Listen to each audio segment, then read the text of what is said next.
सामर्थ्य। दिव्य वचन, सत्य वचन, अमर वचन, जीवित वचन। दिव्य वचन, सत्य वचन, अमर वचन, जीवित वचन। साई दा बाबा बनी दा बाबा बगैर जनी रे जनी रे जनी रे जनी रे सा।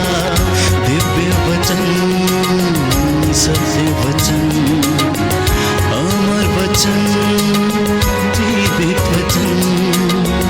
दिव्य वचन, दिव्य वचन।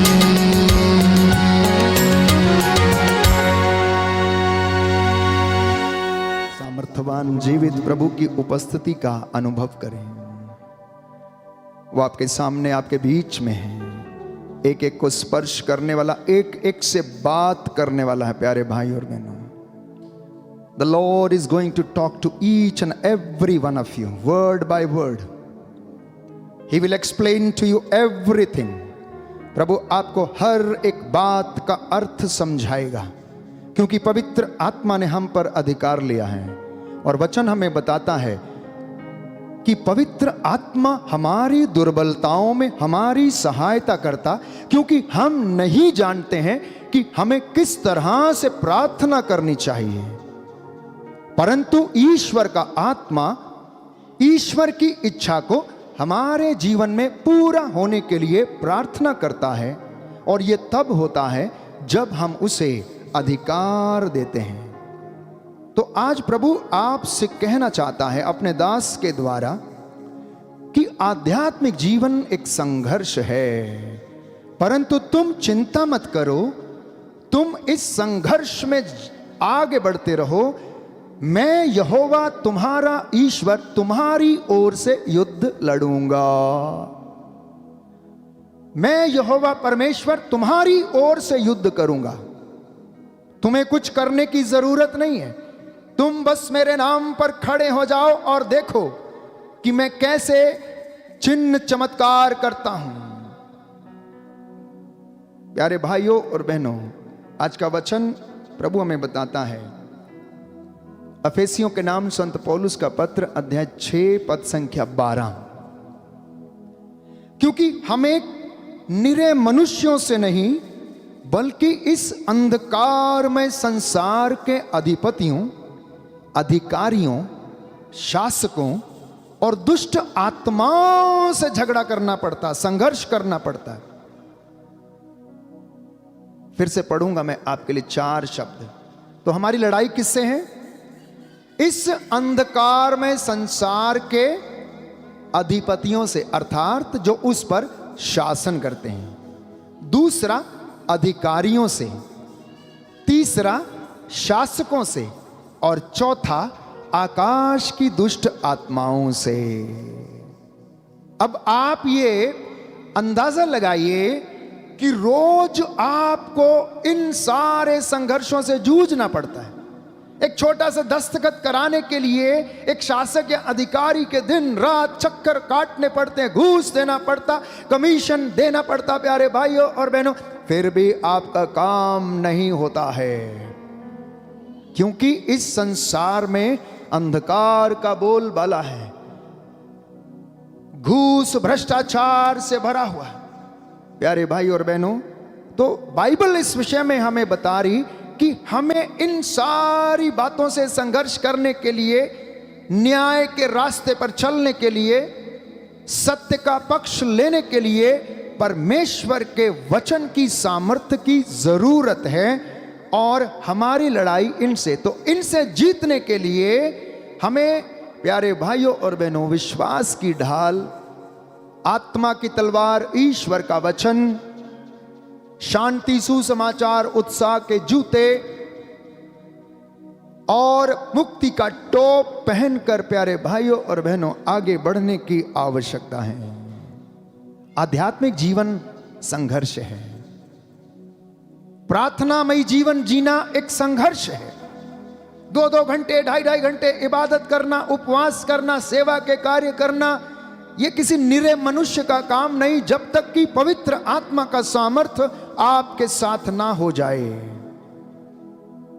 हाथों को उठाना, घुटनों पर आना, प्यारे भाइयों और बहनों, जब तक रूह का मस्सा ना छा जाए तब तक कोई नहीं ये कह सकता कि ईसा ही प्रभु है। तो इस संघर्ष को जीतने के लिए हमें आध्यात्मिक ज्ञान की आवश्यकता है। इस लड़ाई को जीतने के लिए आध्यात्मिक ज्ञान की आवश्यकता है। संत पौलुस कहता है कि हमें दुष्ट आत्माओं अर्थात निराशा, ईर्ष्या, उदासी, इन सारी बुराइयों से बच के रहने की आवश्यकता है। एक बहन के पास उसके घर में सब कुछ था, पैसा था, बच्चे थे, अच्छा पति था, परंतु जीवन में बड़ी निराशा थी। पता नहीं क्यों, ना जाने कौन से ऐसे विचार उसको तंग किया करते कि वो अपने जीवन में आनंद को महसूस नहीं कर पाते थे। ऐसे बहुत सारे लोग हैं जिनके घर में गाड़ी है, जिनके घर में पैसा है, जिनके घर में सुविधाएं हैं, जिनके घर में बच्चे हैं, परंतु आंतरिक शांति नहीं है, संतुष्टि नहीं है, प्यार की कमी को महसूस करते हैं। वो दिन रात हो सकता है लोगों से संघर्ष ना करें, परंतु खुद ही अपने आप से संघर्ष करते रहते हैं और इसी कशमकश में पूरा जीवन गुजार लेते हैं, प्यारे भाई और बहनों। लेकिन फिर भी कुछ हाथ नहीं लगता है। पैदा होते हैं, नवयुवक युवती बनते हैं, शादी करते हैं, बच्चे पैदा होते हैं, बूढ़े हो जाते हैं और यूं ही चले जाते हैं और जीवन का अर्थ समझने में ही, प्यारे भाइयों और बहनों, पूरा जीवन बिता देते हैं। कुछ हाथ नहीं लगता है, संतुष्टि प्राप्त नहीं कर पाते हैं। क्यों? क्योंकि हम अंदर ही अंदर संघर्ष करते रहते हैं। परंतु प्रभु कहता है तुम मेरे साथ रहो।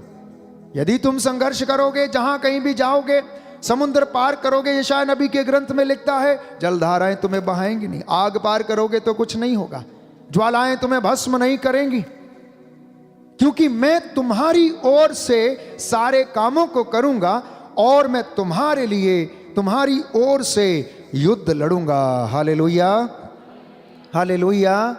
यीशु की स्तुति हो, यीशु को धन्यवाद, यीशु की आराधना हो, यीशु की महिमा हो, यीशु को धन्यवाद। तो इसलिए मार्कुस के सुसमाचार में प्रभु कहता है, अध्याय 14 पद संख्या 38, मार्कुस का सुसमाचार अध्याय 14 पद संख्या 38, Gospel of Saint Mark chapter 14 verse 38, जागते रहो और प्रार्थना करते रहो जिससे कि तुम्हें शैतान गिरा ना पाए, बहका ना पाए, वो तुम्हें जीत ना ले, वो तुम पर हावी ना हो जाए। प्यारे भाइयों और बहनों, इस वचन को हम पढ़ेंगे और दोहराएंगे। मार्कुस का सुसमाचार, मार्कुस का सुसमाचार अध्याय 14 पद संख्या 38, पद संख्या 38। प्रभु का वचन कहता है, प्रभु का वचन कहता है, जागते रहो, जागते रहो, प्रार्थना करते रहो, प्रार्थना करते रहो, जिससे कि तुम परीक्षा की घड़ी में ना पड़ जाओ, परीक्षा की घड़ी में ना पड़ जाओ। Hallelujah, hallelujah, hallelujah, hallelujah, hallelujah, hallelujah. क्योंकि वो अपने चेलों से कह गए कि मेरी आत्मा इतनी व्याकुल है, मैं मरने मरने को और उदास हूं, तुम यहां पर ठहरो और मैं प्रार्थना करके आता हूं और तुम लोग भी मेरे साथ प्रार्थना करो। प्यारे भाई और बहनों, जब आप दुखी होते हैं ना, जब आपके घर में कोई दुखी होता है, जब कोई निराश है, कोई बीमार है, तो घर के व्यक्ति को प्रार्थना करनी चाहिए। देखिए, ईसा व्याकुल थे, गेतसेमनी बारी में प्रार्थना करने के लिए जा रहे थे, तो वो अपने चेलों से कह गए कि मैं अंदर जाता हूं और तुम यहां पर बैठो और मेरे लिए प्रार्थना करो, मेरे साथ प्रार्थना करो, जागते रहो। यह वचन उसने इसलिए उन्हें दिया क्योंकि उन्हें पता था कि ये चेले कमजोर हैं और अगर ये जागते नहीं रहेंगे तो शैतान इन्हें आकर चुरा कर ले जाएगा। बच्चों को गोद में रखिए, इधर उधर घूमने मत दीजिए इनको। तो चेले वहां पर बैठकर प्रार्थना कर रहे थे और प्यारे भाइयों और बहनों वो ऊंघने लगते हैं, उन्हें नींद आने लगती है। परंतु ईसा वहां पर जाग कर प्रार्थना कर रहे थे, वो रो कर प्रार्थना कर रहे थे, औंधे मुंह होकर आंसू बहा बहा कर चिल्ला चिल्ला कर प्रार्थना कर रहे थे प्यारे भाइयों और बहनों। इसलिए वो शैतान के ऊपर फतह पा गया, लेकिन पतरस सो गया था, इसलिए वो बहक गया प्यारे भाई और बहनों। और उसने कहा मैं यीशु को नहीं जानता हूं। तुम क्या बातें कह रहे हो, मैं नहीं जानता। क्यों? क्योंकि उसने प्रार्थना के जरिए अपने आप को तैयार नहीं किया था। उसने प्रार्थना करते समय जब ईसा ने उससे कहा कि मेरा शत्रु नजदीक आ रहा है, तुम जागते रहो, प्रार्थना करते रहो, परीक्षा की घड़ी में न पड़ जाओ, ये सो गए, इसलिए ये लोग क्या हो गए, शैतान से हार गए। काश इन लोगों ने भी अपने आप को प्रार्थना करके दृढ़ बनाया होता तो पेतरुस शैतान का सामना करने में समर्थ होता, परंतु ऐसा हुआ नहीं। ईसा जागता रहा, प्रार्थना करता रहा, आंसू बहाता रहा। प्यारे भाइयों और बहनों, मैं आपके लिए वचन पढ़ूंगा, इब्रानियों का पत्र अध्याय 5 पद संख्या 7। सुंदर वचन प्रभु आपको देना चाहता है। इब्रानियों का पत्र अध्याय 5 पद संख्या 7 और 8। मसीह ने इस पृथ्वी पर रहते समय पुकार पुकार कर और आंसू बहाकर ईश्वर से, जो उन्हें मृत्यु से बचा सकता था, प्रार्थना और अनुनय विनय की। देखिए, यीशु के विषय में लिखा है पुकार पुकार कर, आंसू बहा बहा कर ईसा ने प्रार्थना किया। तो आपको और मुझे कितनी दुगनी प्रार्थना करनी चाहिए। जितनी बड़ी आशीष आप चाहते हैं उतनी बड़ी प्रार्थना शुरू कर देना प्यारे भाई और बहनों। जितनी बड़ी आशीष उतना बड़ा त्याग। आज जान लीजिए, अपने पल्ले में इसको बांध के लेकर जाना प्यारे भाई और बहनों। Everyone who is listening to me, listen now. The great blessing what you want, उसके दुगना प्यारे भाइयों और बहनों आपको प्रार्थना करना है। जितनी बड़ी ब्लेसिंग आप चाहते हैं उतनी बड़ी आपको प्रार्थना करने की आवश्यकता है, उतनी बड़ी आपको त्याग करने की आवश्यकता है। तो शायद मैं समझता हूं आप समझ रहे हैं, जितनी बड़ी आशीष उतनी बड़ी प्रार्थना। अब मत कहना कि मेरे घर में शांति नहीं है, अब मत कहना कि उन्नति नहीं है, क्योंकि हो सकता है आशीष के एवज में आपकी प्रार्थना छोटी है।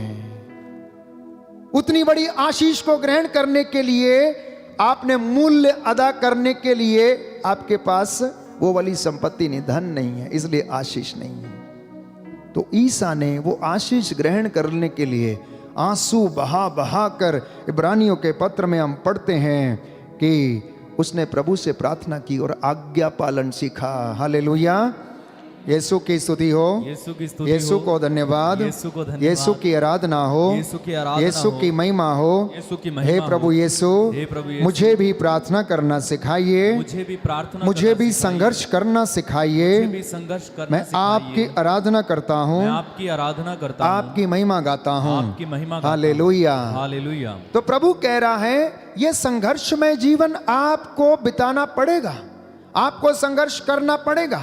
यदि आप मैराथन जीतना चाहते हैं, अखाड़ा जीतना चाहते हैं, तो आपको तैयारी करनी पड़ेगी।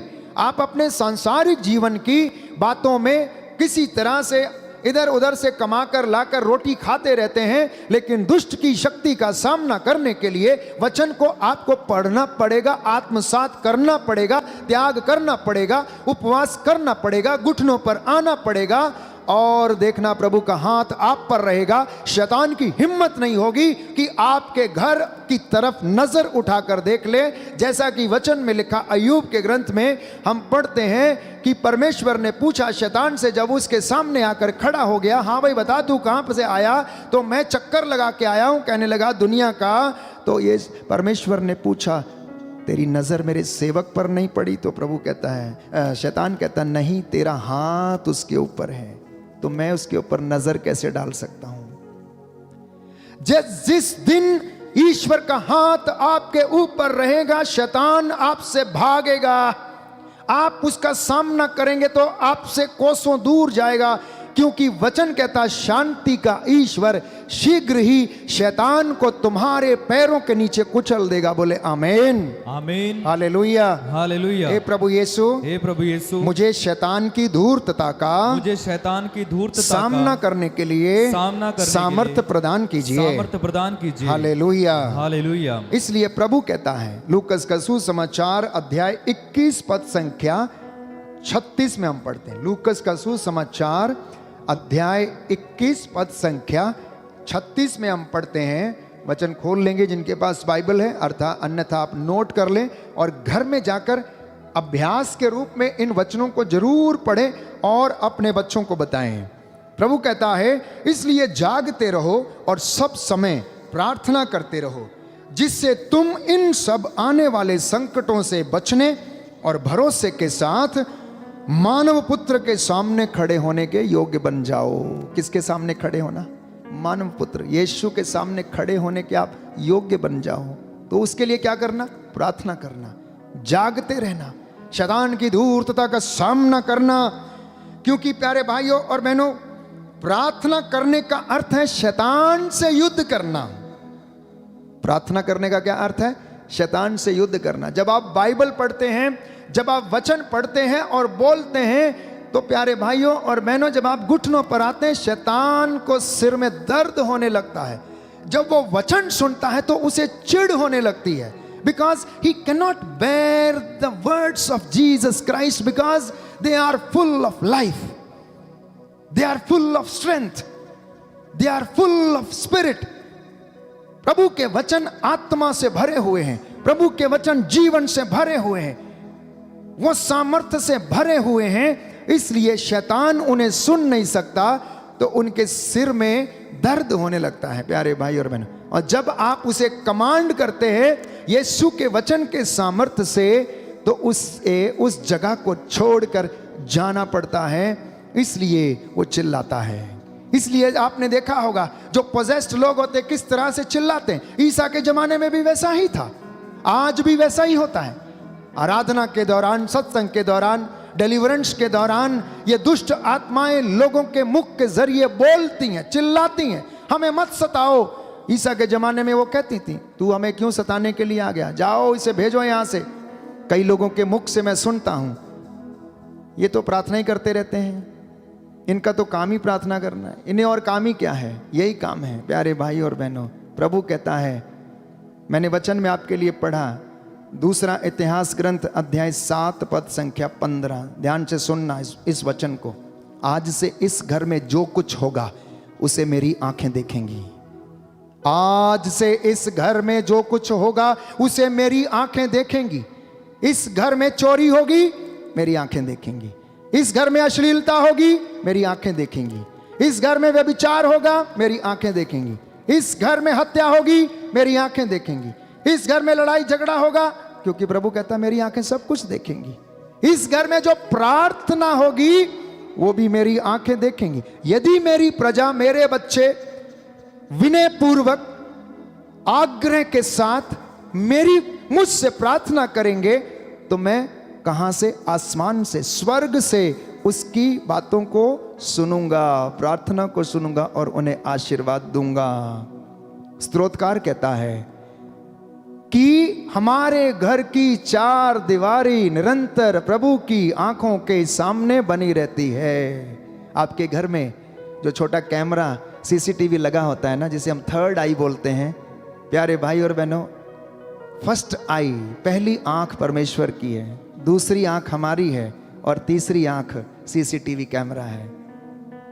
जान लीजिए, आप अपने घर की निगरानी करने के लिए सीसीटीवी कैमरा लगाते हैं, लेकिन प्रभु निगरानी करने के लिए अपने लोगों की, अपनी सृष्टि की निगरानी करने के लिए कौन से जानवर को कब कहां पानी देना, जलाशय में नहीं देना या देना या नहीं देना, कहां पर सूखा होगा, कहां पर हरियाली देनी, वसंत ऋतु कब आएगी, बारिश कब होगी, ठंड कब आएगी, ये सारी चीजें वो निर्धारित करता है। वचन में लिखा है उसके जब वो सांस लेता है तो उसके नाक से धुआं निकलता है, और जब वो बोलता है तो धरती कांपती है, भूकंप होता। प्यारे भाई और बहनों, आकाश उसका सिंहासन, पृथ्वी उसका पावदान है। याद रखना, इतना बड़ा हमारा परमेश्वर है। कोई यदि आपसे पूछे कि तुम्हारे परमेश्वर का आकार क्या है, तो कह देना प्यारे भाइयों और बहनों, यशायाह नबी का ग्रंथ अध्याय 66 पद संख्या 1, प्रभु स्वयं इस बात का जवाब देता, आकाश मेरा सिंहासन है, पृथ्वी मेरा पावदान है, तुम मेरे लिए कौन सा घर बनाओगे। हम में से कुछ लोग उसे एक कोने में डाल देते हैं। किसी के घर में तो वो है भी नहीं, किसी के घर में तो वो है भी नहीं प्यारे भाई और बहनों, इसलिए जीवन में भी नहीं है, आत्मा में भी नहीं है। प्रभु कहता, जो मेरा आदर करते मैं उनका आदर करता हूं, जो मुझे तुच्छ जानते मैं भी उन्हें तुच्छ जानता हूं। तो प्रभु कहता, मैंने इस मंदिर को इसलिए स्थापित किया, ये ईंट पत्थरों का मंदिर जिसमें वो रहता, इजराइलियों से उसने कहा जिसमें जिस तंबू में वो रहता था, यरूशलेम का मंदिर जिसमें लोग विश्वास करते थे कि प्रभु उसमें विराजमान रहता है, नई व्यवस्था में पढ़ते वो मंदिर आप हैं प्यारे भाई और बहनों। वो कहता है इस मंदिर को, अर्थात तुम्हारे हृदय को, जो पवित्र आत्मा का मंदिर है, मैंने अपने हाथों से इसलिए बनाया कि तेरे इस दिल के मंदिर में मेरी सदा आदर होता रहे, प्रतिष्ठा होती रहे, सम्मान होता रहे। आपका घर ईश्वर का मंदिर है, आपके बच्चे ईश्वर के संतान, और आपका उसको प्यारे भाइयों और बहनों बनाए रखना, और ये संघर्ष में आगे बढ़ते रहना प्यारे भाइयों और बहनों। तो इन वचनों को जब हम सुनते हैं, प्रभु हमसे ये बातें कर रहा है कि तुम यदि मेरी बातों को मानोगे, उसके अनुसार यदि आप चलोगे, तो वो आपको आशीष प्रदान करेगा। अगर माता पिता अपने हाथ उठाए रखेंगे तो आपके बच्चे कभी हारेंगे नहीं, आपके बच्चे कभी हारेंगे नहीं। जानते हैं आपके बच्चे क्यों हार जाते हैं? क्योंकि माता पिता अपने कर्तव्यों को भूल गए हैं। माता पिता अपने कर्तव्यों को भूल गए हैं। वचन पढ़ूंगा आपके लिए, शोक गीत अध्याय 3 पद संख्या 49 और 50। शोक गीत अध्याय 3 पद संख्या 49 और 50। Hallelujah, hallelujah. यीशु की स्तुति हो, यीशु की स्तुति हो, यीशु को धन्यवाद, यीशु को धन्यवाद, यीशु की आराधना हो, यीशु की आराधना यीशु हो, की महिमा हो, यीशु की महिमा हे हो। प्रभु यीशु, हे प्रभु यीशु, मुझे सामर्थ दीजिए, मुझे सामर्थ दीजिए, जिससे कि मेरे हाथ सदा तेरी महिमा में उठते रहें, उठते रहें। Hallelujah, hallelujah. हे प्रभु यीशु, हे प्रभु यीशु, मेरे घर में, मेरे परिवार में, मेरे बच्चों के जीवन में तेरी आशीष सदा बनी रहे, तेरी आशीष सदा बनी रहे। Hallelujah, hallelujah, hallelujah, hallelujah, hallelujah, hallelujah, hallelujah, hallelujah. हे प्रभु यीशु, हे प्रभु यीशु, मैं अपने हाथों को सदा आपके लिए उठाए रखता हूँ। मेरी आंखों से आंसू बहते रहते हैं। Hallelujah, hallelujah. हे प्रभु यीशु, मुझ पर दया कीजिए, मेरी संतान पर दया कीजिए, मेरे बच्चों पर दया कीजिए, हालेलुया, हालेलुया, हालेलुया, हालेलुया। तो माता पिता के हाथ प्यारे भाइयों और बहनों प्रार्थना में उठते रहें। प्रभु का वचन कहता, भोर में उठकर अपने हाथों को उठाओ और प्रातः की सुवर्ण बेला में अपने बच्चों की प्राण रक्षा के लिए तुम प्रभु को पुकारो, क्योंकि वो गली के कोनों में मूर्छित पड़े हुए, उनकी कोई सहायता करने वाला नहीं है, उनकी कोई देखभाल करने वाला नहीं है। और ये शिक्षा अपने पुत्र पौत्रों को और अपने बच्चों को सिखाओ, अपने बच्चों को सिखाओ। हम वचन पढ़ेंगे, निर्गमन ग्रंथ अध्याय 33 और 34। अध्याय 33 में प्रभु का वचन कहता है कि जो शिक्षा, जो वचन मैंने आज तुम्हें सुनाया है, ये इसे अपने पुत्रों को और अपने पौत्रों को सिखाते जाओ, जिससे कि वह तुम्हारी आने वाली पीढ़ियों को आशीष प्रदान करे। वह 1000 पीढ़ियों तक अपनी कृपा बनाए रखता और बुराई, अपराध और पापों को क्षमा करता है। मूसा ने तुरंत दंडवत कर उसकी आराधना की और कहा, प्रभु यदि मुझ पर तेरी कृपा दृष्टि है तो मेरा प्रभु हमारे साथ चले, हमारे साथ चले। प्रभु से कहना, हे प्रभु अगर मेरे खानदान पर तेरी कृपा दृष्टि है तो मेरा प्रभु मेरे साथ चले, कोई और मेरे साथ ना चले। मैं चाहता हूं कि प्रभु तू मेरे साथ चल, कोई दूसरा व्यक्ति नहीं। तो इसलिए वो कहता है, चिंता क्यों करता, ढारस रख, जैसे मैं मूसा के साथ था वैसे तेरे साथ भी रहूंगा, जैसे मैं योशुआ के साथ था वैसे तेरे साथ भी रहूंगा, जैसे मैं अपने शागिर्दों भक्तों के साथ था, दानियल शद्रक मेशक अबेदनगो के साथ था, वैसे ही मैं तेरे साथ भी रहूंगा। तू चल तो सही, एक कदम तू बढ़ा, 2 कदम तेरे लिए मैं बढ़ाऊंगा। तू अपनी धार्मिकता में खरा उतर और मेरी महिमा तेरे पीछे पीछे आती जाएगी। प्यारे भाई और बहनों, ये प्रभु आज हमें संदेश देना चाहता है। एक वचन पढ़ेंगे, विधि विवरण ग्रंथ अध्याय 4 पद संख्या 29। विधि विवरण ग्रंथ अध्याय 4 पद संख्या 29। यदि तुम वहां प्रभु अपने ईश्वर से फिर मिलना चाहोगे तो वह तुम्हें तभी मिलेगा जब तुम उसे सारे मन और सारी आत्मा से ढूंढोगे। कब मिलेगा प्रभु? किसी को मिला है आज तक? बोलिए, किसी को मिला है? मुझे मिला है, मुझे मिला है। इसलिए मैं इतनी जोर से, इतनी दृढ़ता के साथ वचन को बोलता हूं और मैं विश्वास करता हूं कि वो मेरे द्वारा बोलता है, मेरी जुबान को वो इस्तेमाल करता है। वो कहता है कि यदि तुम वहां पर अपने ईश्वर से फिर मिलना चाहोगे तो वह तुम्हें तभी मिलेगा जब तुम उसे सारे मन और सारी आत्मा से ढूंढोगे, जब तुम कष्ट से पीड़ित होंगे और जब भविष्य में ये सब विपत्तियां तुमको आक्रांत करेंगी, तब तुम फिर प्रभु अपने ईश्वर की अभिमुख हो जाओ और उसकी आज्ञा का पालन करने लगोगे। तो वो कह रहा है, जब तुम्हारे जीवन में कष्ट आने लगे, दुख आने लगे, कुछ ना हो, सब परिस्थितियां विषम हो, तुम्हारे साथ कुछ भी ना हो, तो उस समय तुम क्या करना, सारे मन और सारे हृदय से उसको ढूंढ लेना, उसको पुकार लेना और वो तुम्हें मिल जाएगा। Hallelujah, hallelujah. यीशु की स्तुति हो, यीशु की स्तुति हो, यीशु को धन्यवाद, यीशु को धन्यवाद, यीशु की आराधना हो, यीशु की आराधना हो, यीशु की महिमा हो, यीशु की महिमा हो, यीशु को धन्यवाद, यीशु को धन्यवाद। हे प्रभु यीशु, हे प्रभु यीशु, मैं आपकी आराधना करता हूँ, आपकी आराधना करता आपकी हूँ, महिमा गाता हूँ, आपकी महिमा गाता हूँ, आपकी जय जयकार करता हूँ, आपकी जय जयकार करता हूँ। जकरिया का ग्रंथ, book of Zechariah, chapter 8 verse 13। नबी जकरिया का ग्रंथ अध्याय 8 पद संख्या 13। यूदा के घराने और इज़राइल के घराने सुन, अर्थात ए धमोला वासियों, ए भारतवासियों, ए विदेशों में रहने वाले मेरे भक्तों सुनो। हे यूदा और इज़राइल के घराने तो सुन, पहले राष्ट्र तुमको अभिशाप का पात्र समझते थे। सुनना ध्यान से, ए मेरी प्रजा सुन ध्यान से, कि पहले लोग तुझे अभिशाप का पात्र मानते थे, किंतु अब मैं तुम्हारा उद्धार कर तुमको आशीष का पात्र बनाऊंगा। आज से आप लोगों को कोई ये नहीं कहेगा कि ये लोग ऐसे हैं। मैं आपको विश्वास दिलाता हूं, मैं आपको प्रभु की ओर से विश्वास दिलाता हूं कि आपके सारे पाप और सारे श्राप और बंधनों को वो तोड़ेगा।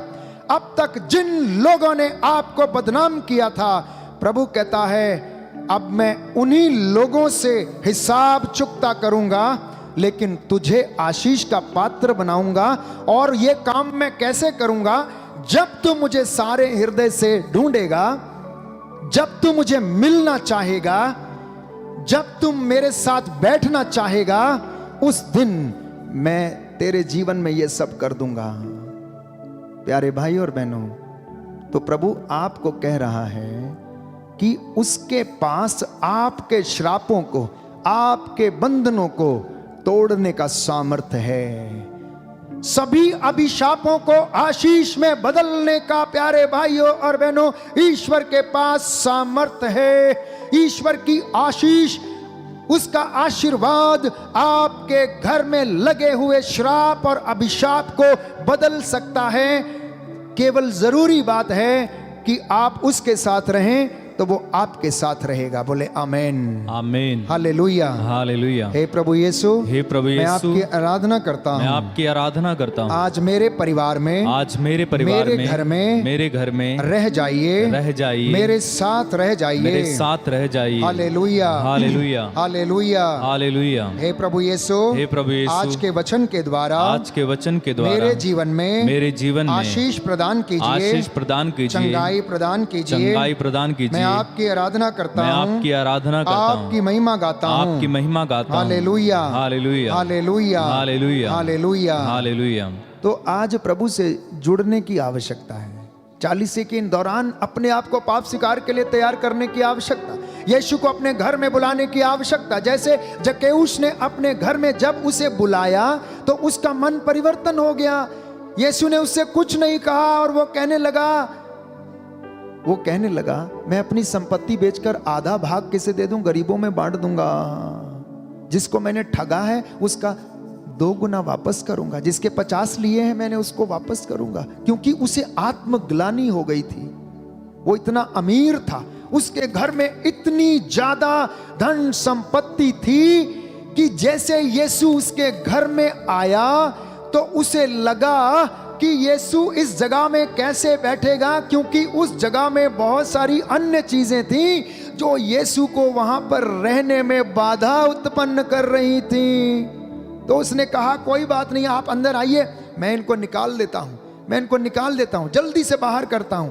और वो कौन सी आदतें थी? घूसखोरी की आदत, ठगी मारने की आदत, घमंड की आदत, ये सारी उसके अंदर थी। तो उसने सोचा जब तक ये नहीं निकालूंगा तब तक ये महान व्यक्ति मेरे घर में नहीं बैठ सकता, नहीं रह सकता। वैसा ही हमारे जीवन में भी है प्यारे भाई और बहनों। प्रभु को अपना समय दीजिए, प्रभु को अपना दशमांश अर्पित कीजिए, प्रार्थना कीजिए, अपने हाथों को उठाइए और प्रभु कहता है मैं तुम्हें आशीष प्रदान करूंगा। उन लोगों से मैं हिसाब चुकता करूंगा जो तुम पर अभियोग लगाते हैं, जो तुम्हें श्रापित कहते हैं। आपकी पल्ली धन्य है प्यारे भाई और बहनों, आप लोग धन्य हैं, क्योंकि इस मंदिर में जिस बात के लिए प्रतिष्ठित किया गया है वहां पर ये आराधना हो रही है। और प्रभु को मैंने कहा आपसे पिछले दिनों में भी कि स्तुति आराधना बहुत पसंद है। ये आज से नहीं, जब से वो था स्वर्गदूतों उसकी निरंतर होशाना हालेलुया गाते रहते हैं। सोने का धूप दान लिए आरती करते, इंसेंस करते प्यारे भाई और बहनों। वेदी के इर्द गिर्द इसलिए वचन पढ़ेंगे तो शुद्धिकरण होगा। आप वचन पढ़िए तब आप जानेंगे कि स्तुति आराधना की अहमियत क्या है। दाऊद के विषय में हम पढ़ते हैं कि एक ऐसा व्यक्ति जिसे प्रभु ने चुना था वो व्यभिचार कर बैठा और उसे आत्मग्लानि हुई, उस मंदिर से उसे भागना पड़ा। लेकिन उसने प्रार्थना किया, लगातार प्रार्थना किया, गीत गा गा कर स्तुति की, नाचा गाया, सारंगी वीणा और 10 तारों वाला जो उसके पास साज था वो बजाता था। आपके पास शायद वो साज ना हो, लेकिन ये 2 हाथ हैं जिसमें 10 तारे हैं प्यारे भाई और बहनों। ये तारे हैं, इसको बजाना, रोज ताली मार मार के प्रभु से गाना, प्रभु से कहना प्रभु मुझ पर दया कर, मेरे बच्चों पर दया कर। प्रभु आपको ब्लेस करने जा रहा है इस वक्त। प्रभु ने कहा मैं आपको चंगा कर दूंगा, प्रभु ने कहा मैं आपको जीवन प्रदान करूंगा, प्रभु ने कहा मैं आपके आगे आगे चलूंगा, प्रभु ने कहा तू डर मत, मैं तेरे साथ हूं, प्रभु ने कहा मैं तेरी ओर से युद्ध करूंगा, प्रभु ने कहा मैं तेरे उस पात्र को आशीष का पात्र बना दूंगा, तेरे घर को मैं आशीष का पात्र बना दूंगा यदि तू मेरे साथ रहेगा। आइए हम प्रार्थना करें।